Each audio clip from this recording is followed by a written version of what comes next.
Le vieux Rasta de Cocody Alpha Blondy a trouvé les formules justes pour poser le diagnostic. On a le diamant, l'or, la bauxite, l'uranium.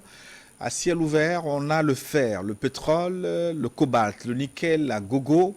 Malgré les richesses agricoles, minières et minéralières, nous sommes victimes de l'endettement à croissance exponentielle et baignons dans l'économie sous perfusion. Mais alors pourquoi cette grande faiblesse dans l'exploitation des dons, des ressources naturelles? Comment tirer meilleur profit de ces ressources du sous-sol africain? Thème du forum de cette semaine qui a l'honneur d'accueillir Kwangdoro Fossou Lawson Echeli. Il nous fait une fois encore le grand plaisir d'être au plateau. Monsieur Lawson Echeli, bonjour. Bonjour, Monsieur Boko. Vous êtes le directeur général de NDT Quality and Expertise. Hein? Oui, je crois que tu as toujours du mal à prononcer ça, mais c'est pas compliqué. NDT Quality Expertise, Ouais.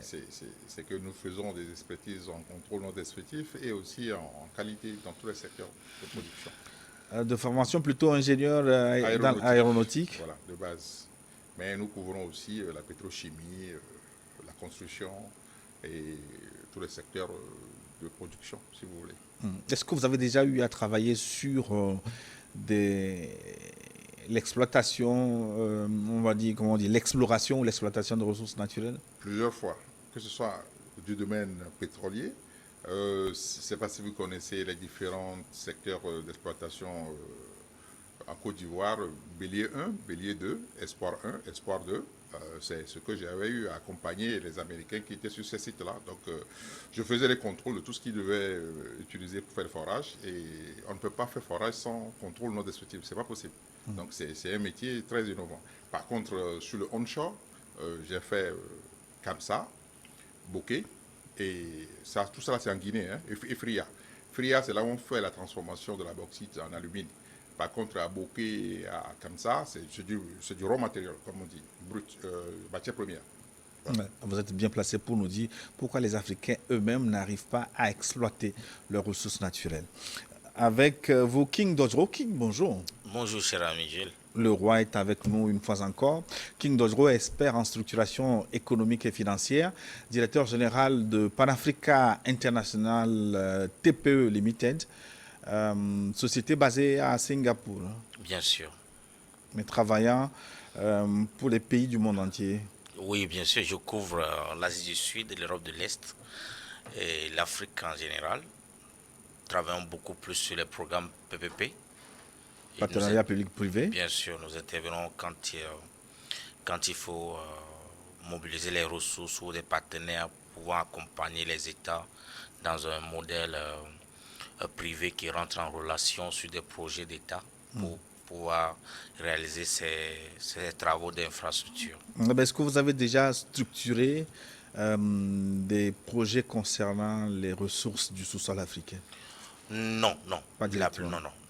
La plupart du temps, c'est des projets d'infrastructure routière, logement et tous ces gens-là. Merci d'être avec nous. Je voudrais d'abord parler du sous-sol africain. C'est un sous-sol quand même bien, on va dire bien garni. Hein. L'Afrique a été gâtée par la nature. Je dirais que c'est en fait le problème de l'Afrique vient de là.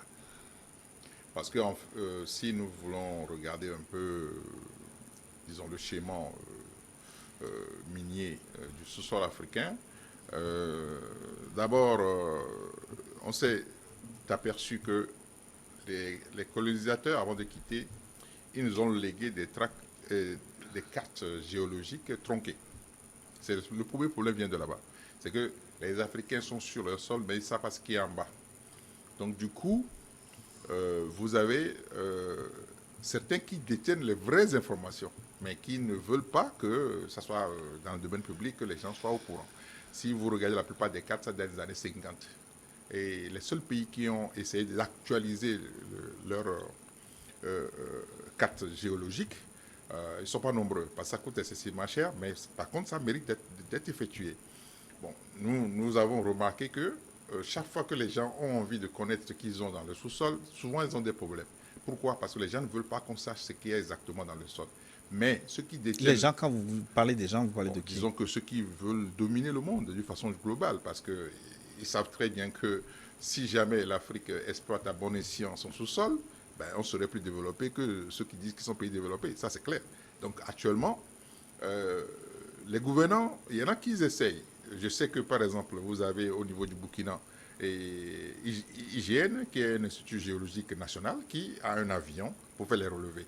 Bon, je peux vous dire tout de suite que les coûts de ces explorations sont excessivement chers. Bon, 1 heure de vol avec ce genre d'équipement, ça coûte environ 1 milliard. Donc vous allez vous rendre compte tout de suite ce que ça veut dire. Parce qu'il faut relever, ensuite il faut traiter l'information pour savoir exactement ce que vous avez en bas. C'est très cher. Donc du coup, certains pays ont essayé. Par exemple, le Bénin est sur la même voie. Ils sont en train de reprendre leur cartographie géologique pour savoir qu'est-ce qu'on a dans le sous-sol. Le premier problème vient de là-bas. Le deuxième problème vient. Si vous savez ce qu'il y a dans le sous-sol, automatiquement, vous êtes confronté à une compétition de tout le monde veut s'accaparer de ce que vous avez. Donc maintenant, l'Afrique de façon générale, surtout dans les pays francophones, on n'a pas pris le temps de développer l'engineering minière. C'est-à-dire que vous voyez pratiquement tous les dirigeants de ces ministères des mines et consorts, vous allez voir qu'ils sont diplômés de je ne sais pas où, là, de France, de tel endroit, tel endroit. Mais en réalité, ils n'ont pas l'ingénierie minière. L'ingénierie minière, c'est toute une série de formations qu'il faut avoir, qui commence par d'abord l'exploration, l'évaluation de ce que vous avez, et ensuite la cartographie. Si vous faites tout ceci, vous allez après faire des dossiers d'appel d'offres pour l'exploitation qui vont être différents de ce que nous on fait jusqu'à présent. Regardez, très simple. Nous, on dit tout le temps que le Togo est mine de Dieu, on a du phosphate. C'est vrai. C'est ce qu'on sait. Et on nous a dit aussi qu'on a aussi du fer. C'est ce qu'on sait. Mais le Togo a de l'or, le Togo a beaucoup de minerais. Mais seulement qu'aujourd'hui, on ne l'a pas évalué depuis qu'on nous a donné une carte. Donc du coup, si on a une bonne évaluation, on aura maintenant à aborder avec les gens qui connaissent bien le métier, comment faire pour reprendre les négociations avec les majors, comme on les appelle, les grands groupes qui sont dans les mines.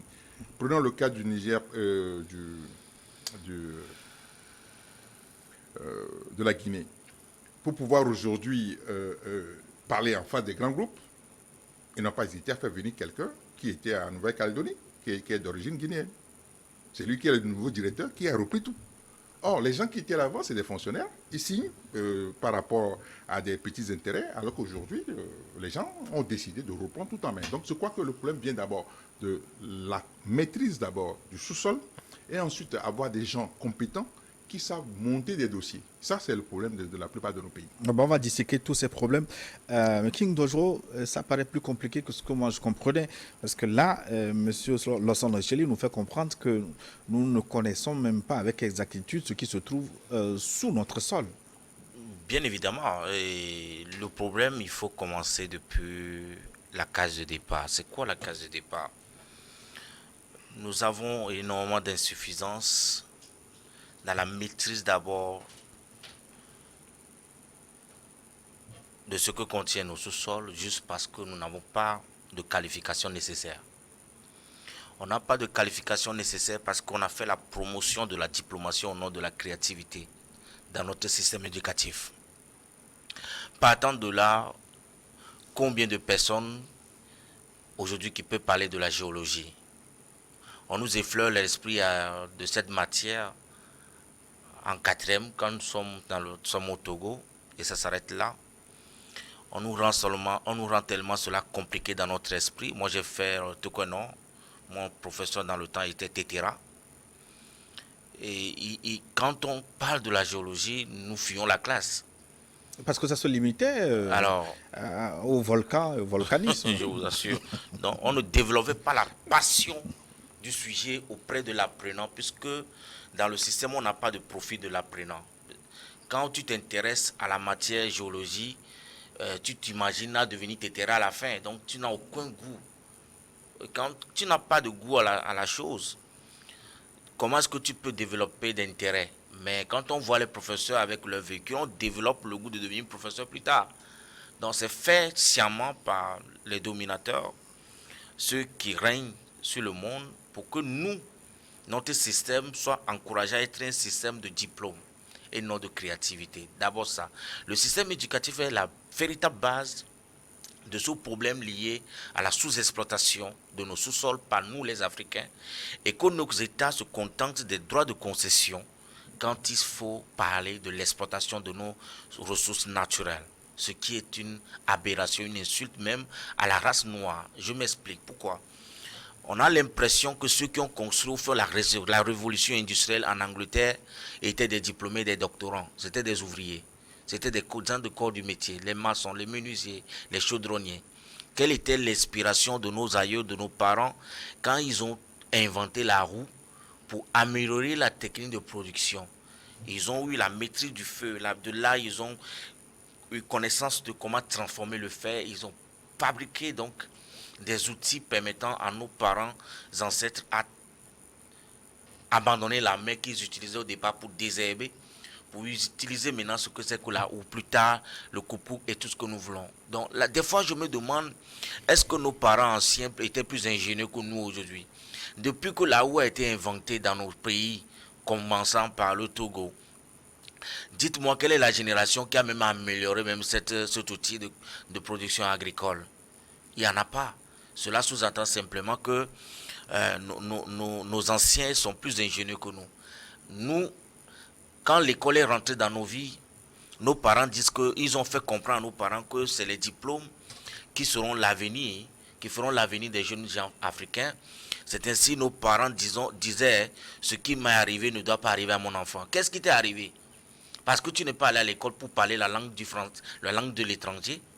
Mais le système éducatif fait de sorte que on perd 13 années de vie de nos frères, notre vie pratiquement. Quand tu as le bac, on te demande qu'est-ce que tu sais faire, quelle que soit la série que tu as faite, tu ne sauras que parler français ou l'anglais. Et les gens excellaient de savoir qu'ils parlent le latin, l'espagnol, et on est heureux. On est heureux que tu parles le latin, que le latin que tu parles te permet de connaître ce que regorge ton sous-sol. C'est ainsi qu'ils ont lobotomisé toute une génération.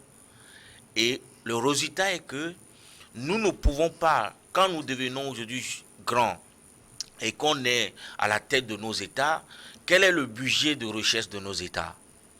N'est-ce pas, on perpétue le même système éducatif qui ne préoccupe personne, que l'avenir du continent, c'est d'abord la première ressource dont un pays a besoin, ce qui nous réfère donc à un principe fondamental de l'économie, c'est qu'il n'y a de richesse que d'hommes.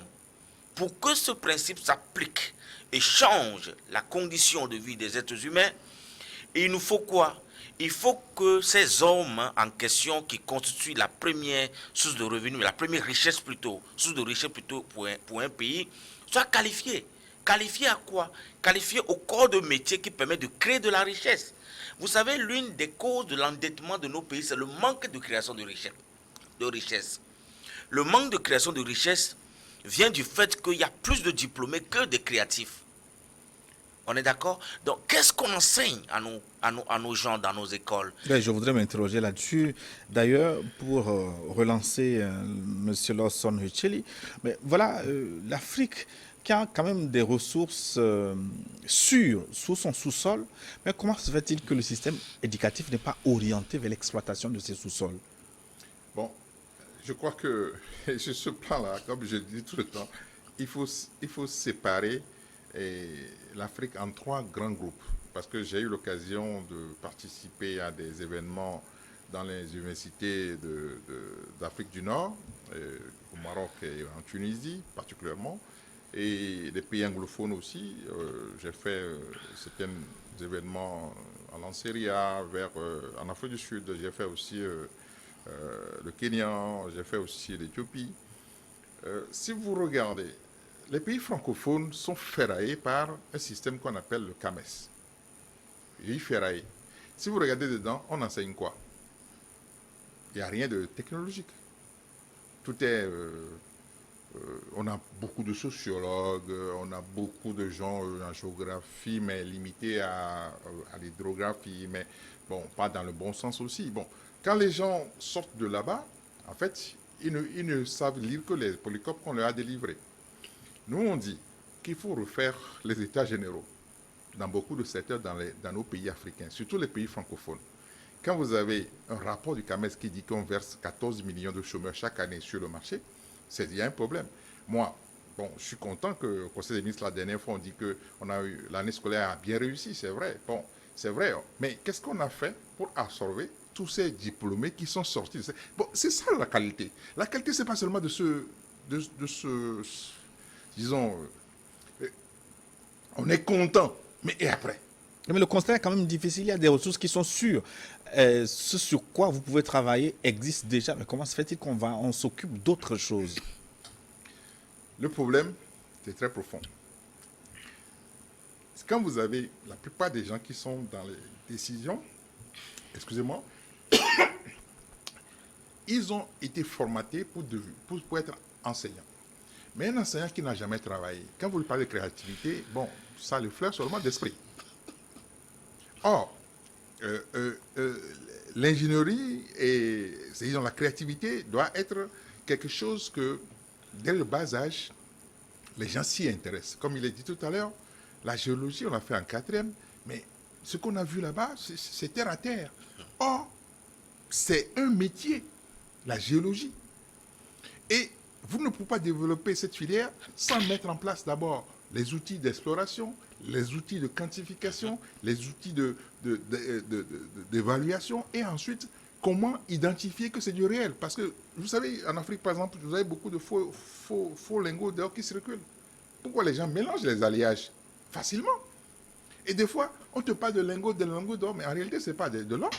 C'est juste un alliage de cuivre que les gens ont amélioré avec des trucs. Et puis, bon, c'était l'accepte comme tel. Ça veut dire quoi? Quand on parle de normes, de certification, systématiquement, c'est des outils indispensables pour pouvoir savoir où est-ce qu'on va. Aujourd'hui, par exemple, moi, je pars depuis 5 ans qu'il faut faire appel aux états généraux de l'éducation.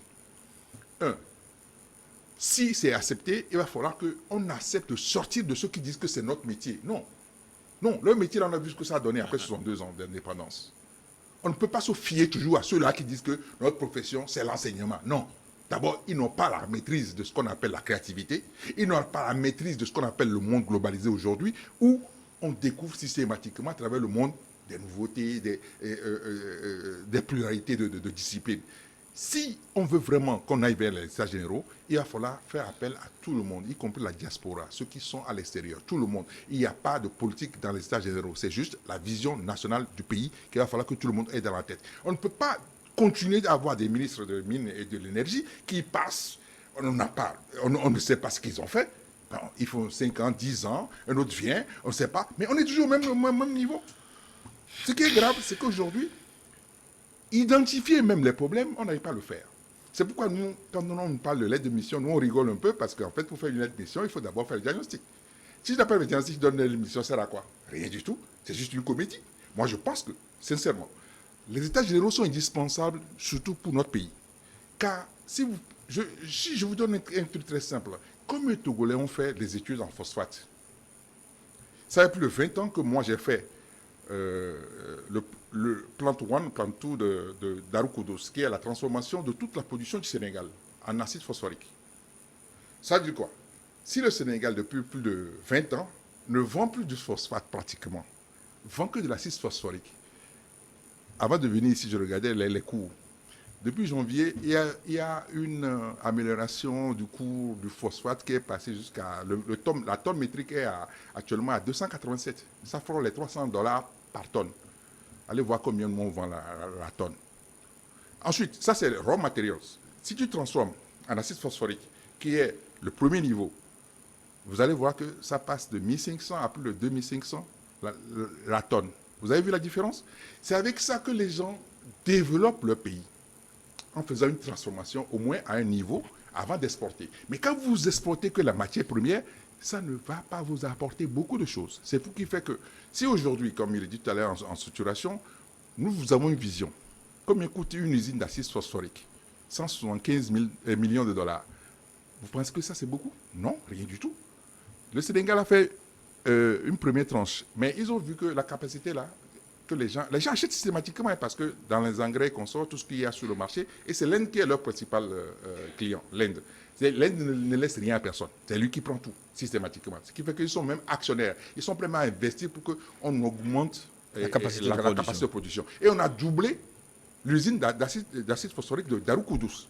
Et les dérivés, tout ce qu'on utilise à la maison comme produit et comme ça vient aussi de phosphate. Et tels que les allumettes, les détergents et consorts, c'est toujours de la chimie qui provient de là-bas. Donc le Sénégal a une usine qu'on appelle l'ICS, les industries chimiques du Sénégal, qui produit tout ce que tout le monde utilise. Donc on n'importe plus.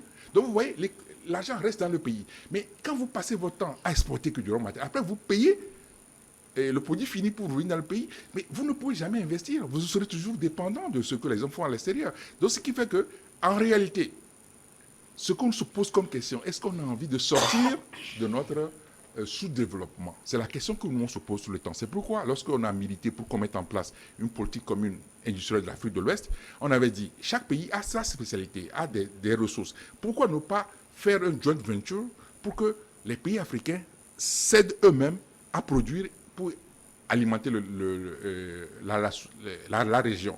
C'est ce qui a été initié par le chef de l'État avec l'approche avec Dangote. Dangote a une usine d'urée. Nous, on a le phosphate. Si on mettait l'acide phosphorique en place, on n'a plus besoin d'importer à coût de milliards les engrais. Or, avec l'urée et consort, on produit facilement. Et ce n'est rien d'extraordinaire. Et puis, ces genres d'usines ne sont rien d'extraordinaire, puisque nous, on en a construit plusieurs fois dans d'autres pays. On a vu que, bon, ce n'est pas quelque chose d'extraordinaire. Il s'agit seulement d'une volonté. Quand on veut, on peut. Et je suis sûr qu'on peut le faire, puisque, juste pour votre information, Dangote est en train de faire la plus grande raffinerie du monde. Nulle part dans le monde, il y a ce qu'il est en train de faire à Lagos. La plus grande raffinerie du monde. Parce qu'on a constaté une aberration. C'est ce qu'il a dit au chef de l'État. Mais comment se fait-il que nous sommes producteurs de l'or noir et qu'on importe le raffiné? Moi, je suis prêt à aller. J'ai fait la cimenterie, maintenant je veux rentrer dedans. Après les tomates, je veux rentrer dans l'ingénierie. Bon, il a vu qu'ils n'ont pas assez de capital humain. Qu'est-ce qu'il a fait? Il a fait appel à ceux qui connaissent. Et ils travaillent pour lui. Aujourd'hui, ils ont pratiquement fini. Maintenant, pour démarrer, il lui faut 700 milliards de naira. Il a fait un appel public à soumission et ils sont en train de boucler ça. Si c'est bouclé, d'ici la fin de l'année, ils vont commencer par produire du raffiné. King Dojo, qui a fait la structuration économique de nos pays, les pays africains? Ça, c'est question comme si j'étais à la base. Alors, parce que quand vous réfléchissez, vous avez comme l'impression que la structuration économique n'a pas été faite. En fait, c'est une matière qui est quasi inexistante d'ailleurs pour commencer, parce qu'on n'a que des économistes sortis tout droit de nos universités qui brandissent leur doctorat. Mais qu'à la fin, quel est le résultat? On nous a fait rêver qu'un économiste est quelqu'un qui est capable de créer de la richesse. Mais à la fin de la journée, on s'est rendu compte que même les économistes sont arrivés à la tête de nos États. Ils ont endetté nos États. Et je le disais tantôt que la base même de l'endettement est due d'abord au fait de faiblesse de création de richesse.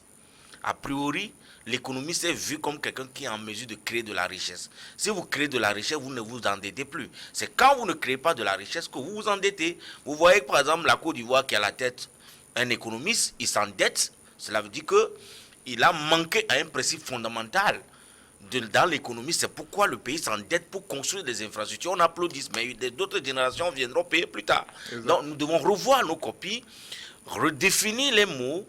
Quand on parle à redéfinition, nous allons maintenant dans une démarche scientifique qui permet de remettre en place des structures permettant à nos États de décoller. J'ai parlé tout à l'heure du système éducatif qui est la première cause d'abord du fait que les Africains n'exploitent pas leur sous-sol et que nos États vivent uniquement des droits de concession.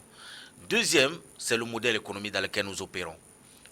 Comment vous pouvez imaginer que le pain que notre doyen a porté, on dit que c'est traditionnel, mais je dis que c'est faux, ce n'est pas traditionnel, c'est importé de la Chine. Non, bon, c'est les Chinois, c'est les Ivoiriens qui ont fait ça. Ça, c'est... Ok, bon, je dis pain, oui, bien sûr, c'est les Ivoiriens qui ont fait, il n'y a pas de problème. Mais quand vous dites non, tenue traditionnelle, tout le monde se met en pagne. J'ai dit, mais on s'insulte nous-mêmes. Le pagne, il est produit où? Il est importé de quel pays? Le Togolais fait le design, mais c'est la Chine qui l'imprime. C'est les Chinois qui transforment le coton que produit le Mali, le Bénin. Ils transforment ces cotons qu'ils ont achetés bruts et qui reviennent nous vendre en produit fini qui est ce pain que le doyen a porté. Et le seul. Même en Côte d'Ivoire, allez-y voir ceux qui détiennent ces sociétés. Mais quand vous voyez, en Côte d'Ivoire, on parle de l'usine de Gonfreville qui était la fierté au départ. C'est tombé. Pourquoi est-ce que nous, notre habillement, tel que je viens de le signaler, nous produisons nous-mêmes la matière première pour avoir ce produit fini? Nous décidons que non, nous devons exporter le coton et applaudit que cette année, nous avions exporté 7000 tonnes de coton, on applaudit. Ça continue par dire, à nous démontrer combien de fois nous avons manqué d'approche constructive de nos économies en fait. Parce que le principe, il est simple. Toute personne qui vit aux dépens des autres, il est permanemment sous menace. Et celui de qui tu dépends va te dicter les lois. Ok, du moment où nous ne décidons pas de produire ce que nous consommons et que nous décidons de consommer ce que notre voisin produit, nous décidons nous-mêmes d'être asphyxiés. C'est ça. Alors, quand nous ne produisons pas ce que nous consommons, nous n'aurons pas de l'argent pour pouvoir financer les recherches, pour faire des réformes adéquates dans le système éducatif.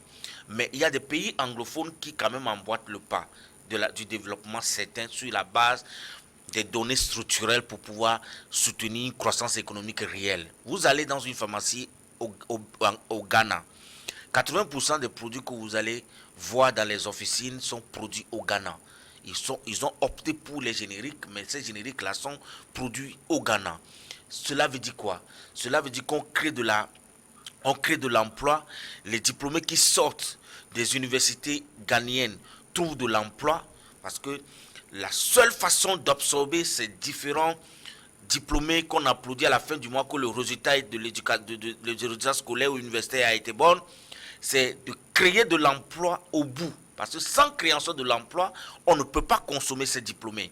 Et pourtant, on garantit la jouissance du droit à l'éducation, mais on ne garantit pas donc le droit à la création de la richesse. C'est là l'aberration. Alors que le droit à la création de la richesse est inhérent à l'existence même de l'être humain. Il est même fondamental de garantir le droit à la création de richesse et que c'est sa jouissance qui devait être donc la garantie d'aller à l'école. On a fait le contraire. Parce que le cultivateur qui n'a jamais mis pied à l'école, mais qui exploite la terre, il crée de la richesse. C'est à partir de là qu'il a payé 800 000 francs de frais de scolarité à son enfant qu'il a envoyé à Lomé pour aller étudier. Il n'a pas mis à l'école. Il n'est pas allé à l'école, mais il crée de la richesse. Son enfant qui vient de finir les études, qui a ses diplômes bac plus 4 en main, mais qui est au chômage, qui ne sait même pas créer même, qui ne peut même pas supporter son propre poids, payer même son loyer. Entre lui et son père, qui est mieux, qui contribue à l'économie nationale? C'est son papa. Il a les diplômes en main, mais il ne peut pas aller au marché pour aller payer à des mains avec. Mais son père, avec la houe qu'il a, il fabrique la démé, le maïs. C'est lui qui crée de la richesse. C'est celui-là qu'il faut valoriser. Et dévaloriser donc les diplômés parce que à la fin de la journée, c'est eux qui sont devenus des braqueurs. Tu ne verras jamais un cultivateur aller braquer parce qu'il en a assez à manger. Vous voyez, ceux qui créent l'insécurité dans nos États, c'est ceux qui sont diplômés et qui n'ont pas d'emploi, qui sont source d'insécurité chez nous. Donc c'est pour dire quoi? C'est pour dire que nous avons de véritables problèmes structurels. Et c'est dommage que face à ces problèmes structurels, on propose souvent des problèmes conjoncturels, comme si c'est de la conjoncture que va vivre la nation, nos nations. On est d'accord. Alors, donc il faut faire, moi je veux même parler d'état des lieux. Vous employez les états des lieux, moi je parle plutôt d'état des lieux. Pour faire l'état des lieux, il faut qu'on aille dans des diagnostics. Pour aller dans les diagnostics, il faut des expertises de tous les niveaux. Moi, je fais de la structuration. Nous sommes comme des architectes. Nous sortons les schémas. Le schéma demandera qu'on implique le doyen en face pour des aspects bien précis pour ce que nous voulons faire. À partir de là, il interviendra parce que la feuille de route est tracée. Et il connaît les tenants et les aboutissants, il connaît la finalité. Quel est le résultat? Alors, donc, du moment où l'Afrique en général est orientée vers a orienté son économie vers l'importation, je sais et je comprends pourquoi. Parce que n'ayant pas la maîtrise de la population, la gestion même de la population, quelqu'un qui naît à Guérin-Kouka, il naît là-bas, il grandit, meurt, on ne le sait même pas, il n'a même pas d'acte de naissance. Il peut même se marier à Guérin-Kouka et venir se marier encore à Lomé. Déjà, c'est un problème. Parce que le fichier national étant inexistant dans nos États africains, nos États ont du mal même à dire exactement quelle est la population que nous avons sur nos territoires. Quand on me dit des fois que l'Afrique a 1,4 milliard d'habitants, c'est à partir de quoi? Non, c'est en guillemets. Mais à partir de quelles données, à partir de quel élément structurel vous pouvez me dire aujourd'hui que nous sommes 1,4 milliard sur le continent, étant donné qu'il y a des gens qui n'ont pas de naissance, ils sont nés, ils n'ont jamais eu de date de naissance quand ils sont morts. Moi, je suis né au Togo, je n'ai jamais été recensé. C'est épiphénomètre. Ah d'accord, donc c'est des imaginations en fait. Donc vous imaginez qu'on gouverne nos États à vue. Et en aviation, je ne vous apprends rien, la seule façon de se perdre, c'est de naviguer à vue. Et effectivement, nous sommes arrivés à perte parce qu'on navigue à vue. On n'a pas de données structurelles qui nous permettent de mesurer ce que nous avons comme potentiel. Et le premier potentiel que nous avons d'abord, c'est la population. Si on ne connaît pas le nombre exact de nos populations, nous ne pouvons faire aucune analyse sur la base de notre capacité à créer de la richesse. On va dans l'à peu près en fait. Quand vous dites que vous êtes 8 millions, mais quand on vous dit que vous êtes 8 millions d'habitants, la menace c'est qu'il faut regarder la superficie de votre territoire. Au Togo aujourd'hui nous sommes 8 millions. Quand on voit la densité, nous sommes à 152 habitants au kilomètre carré. Un pays densément peuplé au kilomètre carré, comparé au Niger qui fait 16 habitants au kilomètre carré, le Burkina qui fait 76 habitants au kilomètre carré, la Côte d'Ivoire 122 je crois bien. Donc le Togo, par manque par exemple, par manque d'outils de contrôle et de suivi de contrôle de la population, on ne connaît pas la population exacte. Donc du coup, on ne sait même pas que nous vivons une menace certaine en termes de terres disponibles. Vous voyez pourquoi la ville de Lomé se développe de façon horizontale. Elle se développe de façon horizontale parce qu'on pense qu'on a la terre. On n'a pas de terre au Togo. Non. Et plus tard, nos enfants vont construire où? On a détruit les terres cultivables agricoles au détriment des habitations. Les villes se développent en horizontale, on ne les arrête pas. Aucune ville au monde ne peut se développer de façon infinie à l'horizontale. Juste parce que on pense qu'on a assez de terres. Mais je vous assure, par manque de ces instruments, par exemple, je vous dis qu'on ne sait même pas combien nous sommes sur le territoire. Donc on ne voit pas la menace aujourd'hui. Mais c'est les générations dans 50 ans, dans 100 ans, qu'on va s'en rendre compte qu'on est plus nombreux. Parce qu'au Burundi où j'interviens, ça fait 25 000 km², la moitié du Togo. On a chiffré la population là-bas à 11 millions d'habitants. 11 millions. Nous sommes par exemple aux 56 000 km², on dit que nous sommes 8 millions. Donc nous avons de sérieux problèmes. Tant qu'on ne change pas de modèle économique, que avant d'exporter le coton, il faut d'abord la première transformation qui demande des installations industrielles. Ces installations industrielles demanderont la main-d'œuvre.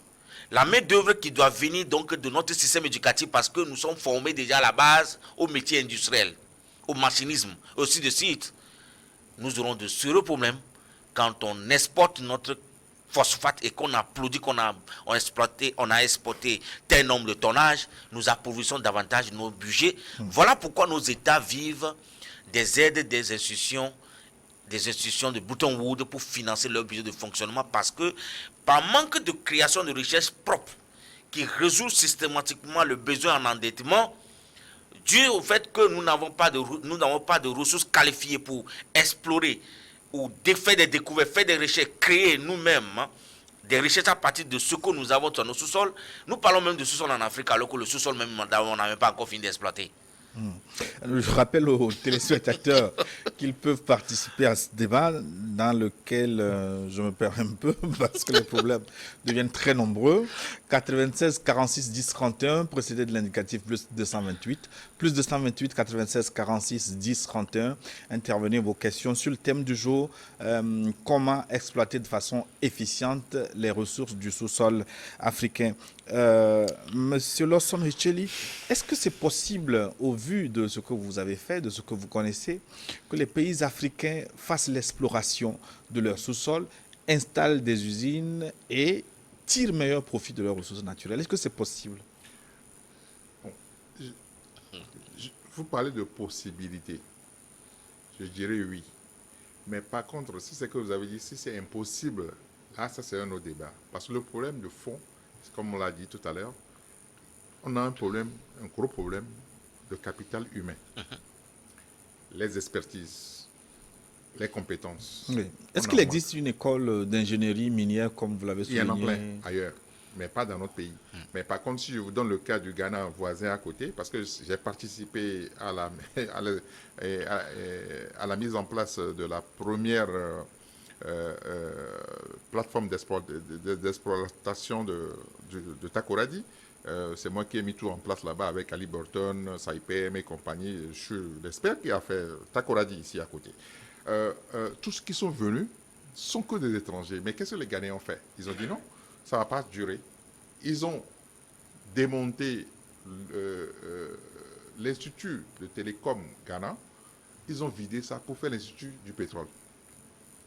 Il y a plus de 850 métiers dans le secteur pétrole, minier pétrole. 850 métiers. Avec des relèves sur relèves. Pendant qu'on commençait, le Ghana n'avait pas investi dans l'exploration. Il a investi peu. Mais ils ont fait un montage avec Tullow, mais ils ont investi peu parce qu'ils n'avaient pas beaucoup d'argent. Mais la part que ça leur revenait, ils n'ont pas touché pendant 10 ans. La cagnotte là, lorsqu'ils allaient donner le deuxième plateau, qui fait qu'aujourd'hui Takoradi est devenu une ville pétrolière, ils ont participé à 40%. Le pays a participé à 40%. Maintenant, toute société qui veut faire une prestation, le Ghana a mis en place un cadre qu'on appelle Patriot Law. C'est que vous ne pouvez pas créer une structure au Ghana, dans le domaine du pétrole, faire des prestations sans qu'il n'y ait pas un Ghanéen. Ce qui veut dire que si vous gagnez 100 francs, il y a 40 francs qui restent au Ghana. Vous ne rapatriez pas. Au Ghana, c'est interdit de venir dire que je suis investisseur, je viens, je prends tout. Non. Et tu pars avec tout ce que tu as gagné, c'est interdit. Le Sénégal a copié le modèle ghanéen. Ils ont appliqué ça sur leur exploitation du pétrole qu'ils ont actuellement en cours. Au Sénégal, c'est aussi de cette façon.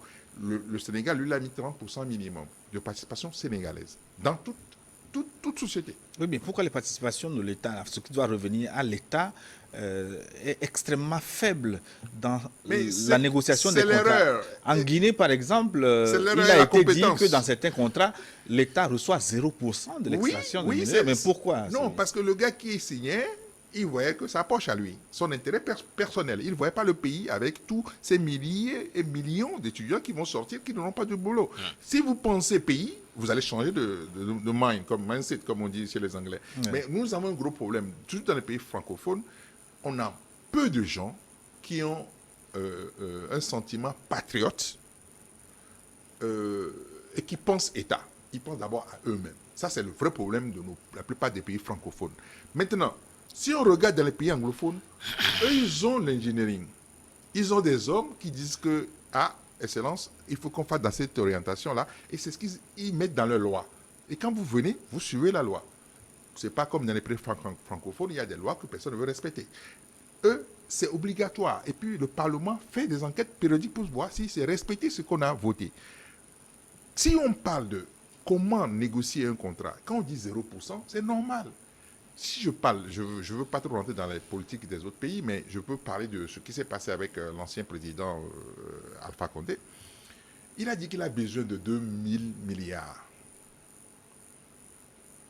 Bon, qu'est-ce qu'il a fait? Il a négocié avec les Chinois. On lui a mis l'argent à sa disposition. Et il a fait les routes, avec ça, il a construit tout ce qu'il a fait. Il a fait beaucoup de choses, le président Alpha Condé. Ah non, il a fait beaucoup de choses. Il dit qu'à l'heure actuelle, on a des problèmes d'énergie. Il me faut sortir de là-bas. Donc, il a gagé, gagé c'est trop dire, c'est qu'il a signé que je vous donne cette concession pour telle période. En contrepartie, vous me donnez ce montant-là.